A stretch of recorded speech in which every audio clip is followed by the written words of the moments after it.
Next up, we have BorderPass that is making border control as smooth as possible. Please welcome Faisal.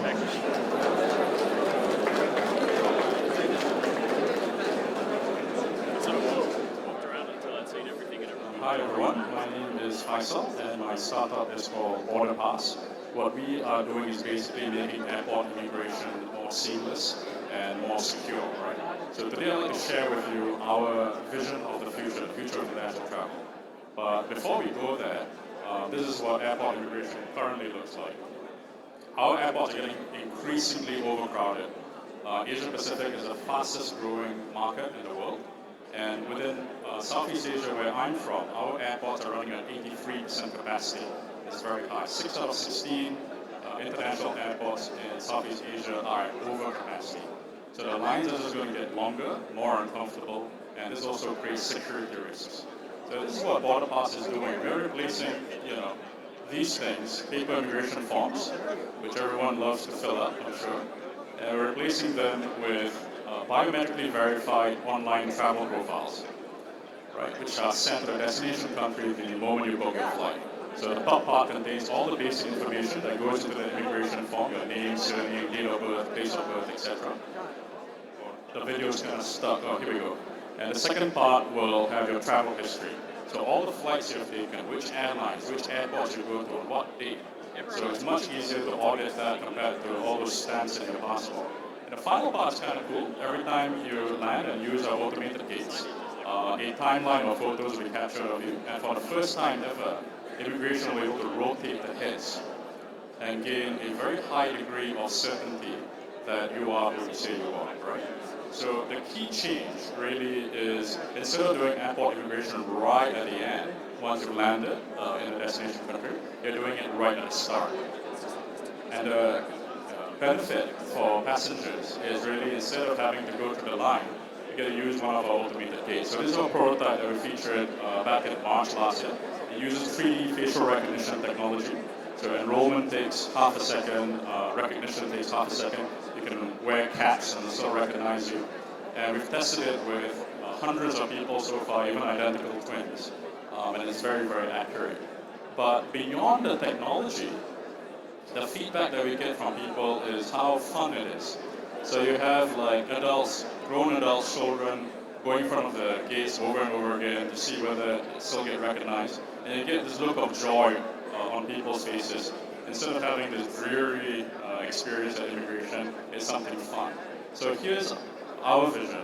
Imagine being able to travel all over the world, and instead of having to go through that tedious process, you get to land in Narita, you get to land in Kuala Lumpur, you get to land in Manila, and you get welcome because they know who you are and you're a citizen of the world. So this is the We Are Not Crazy slide. There are similar programs all around the world, but the key difference of what we are doing compared to the other folks out there is that they are a single country, single airport, single airline solution. What we are gunning for initially is a Southeast Asian footprint. So our business model is very simple. It's just an enrollment and entry fee. And later on, once we have enough information, then data for governments can be facilitated. So think of automated tourist statistics for airline capacity planning and route planning as well.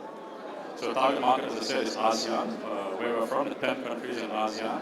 The policy benefit and why ASEAN is a great place to start is because 90% of the countries already give each other visa-free entry. So you don't have to apply for visas to go there. 80% of us use biometric check passports. Half of them have automated gates, so they're used to it, and half of them have manual dedicated ASEAN lanes, right? So if we hit just 4 countries, Thailand, Singapore, Malaysia, and Singapore, that's already 90% of intra-ASEAN traffic. This is our plan. So we work very, very hard to get approvals in my home country, Malaysia. So we are starting a pilot program in KLIA 1 and 2 this year. So look out for us in the news. We should be there. But our goal is to go beyond that as well. Hopefully we can hit Singapore, Bangkok as well by 2018, and get a few partner airlines on board. So our pilot program, all in 3 countries, will cost about $5 million. We're looking at a combination of government funding and also private sector funding. And that's pretty much it. So please do like, follow us, and subscribe to our Facebook, Instagram, and Twitter accounts. If you have any questions, like to find out more about BorderPass, do drop me a line. So thank you very much. Thank you very much, Faisal. I somehow get the feeling that there must be like a really interesting story, like why you guys created this company in the first place. Like, how did it get started? Was there someone missed a flight because like you forgot to fill in an ESTA form, or like, what's the story? I mean, fair point. I think nobody grows up thinking I'm going to get to the automated border control business when I grow up, kind of thing.